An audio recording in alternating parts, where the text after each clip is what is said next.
Jared Allen do anything in practice or just shooting around? No, he's just shooting around. He's obviously ramping himself up and doing more and more every day. J.B., you were talking the other night about treating the final preseason game as a dress rehearsal, barring anything changing. Has anything changed on that front, or is it the same process? We'll see how some things kind of shake out tonight and tomorrow morning, and then we'll kind of go from there. Well, that's vague. What does that mean? It's exactly what I said. You did say for the first 3 quarters for a dress rehearsal, you said it was a rehearsal, right? What has to go wrong for I mean, things can go really right, and if we're doing things the right way and things look good and guys' wins feel the right way, then we can move on from that also. And then obviously we don't like to discuss it, but if the worst happens, we always have room to adjust. Now that Dean's sorry. No, I was going to get out of here, Go. G. Yeah. Sorry. Yeah. Go for it. Now that we're a couple games into the season, impressions on Dean Wade. I thought Dean's been really good. I think he's playing with a ton of confidence, and it's not just about the shot making. Like you look at Dean, and he's doing other things. He's rebounding the ball at a high clip. He knows how to make an offense continue to move and keep ticking. So he makes everybody's job a little bit easier on that end floor also. And then defensively, he's got the ability to guard multiple positions, perimeter and big guys, and do the job. So I think he's done a really good job. You guys kind of came in Cleveland at the same time, 2019.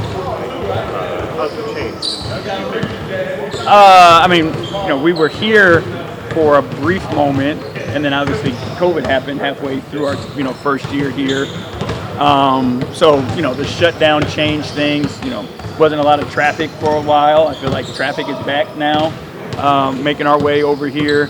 But there is a bounce to the city, and you look at downtown area, the restaurants, kind of the scene that's there, and it feels like from the restaurants, like the chefs and all that, it just feels like there's a vibe going on here in the city that I think is a little different than when we first got here.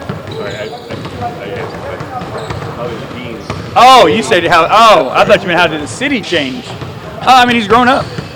You know what I mean? Like you've seen him come in as a kid who was fresh out of college to going in our 5th year together now. The maturation process, not just as a basketball player, but as a person, as a family man, all those things. We've been lucky enough to be a part of the process of him growing and maturing. Appreciate the free quote, but more vague question along the lines of tomorrow. It seems like it's a basic thing to ask, but in those 3 quarters, is there anything that you're really looking for out of your guys, out of the guys that are going to play in that amount of time? I mean, we're looking for the guys to play Cavaliers basketball. We're also looking for guys to get reps together. There are new pieces that are significant to what we're trying to do. So those pieces need to get reps against, an opponent who, has a defensive system or schemes that are different than ours. So how do we work, to create an advantage in those situations? So those are good. Conditioning aspect, you know what I mean? Like game-like is what really matters, and it's hard to always emulate, in practices. So getting those game reps are important also. We talked a lot throughout the course of last season just about Caris and adapting and the different kinds of roles and stuff like that. Do you see his role as, I can't come up with a better word, more stable this year than what it was last year? That's always the hope. The hope is always to put people in positions where they can maintain, a comfortable, of what to expect. So that is our hope. But again, last year the roles differed basically because of what was happening to his teammates.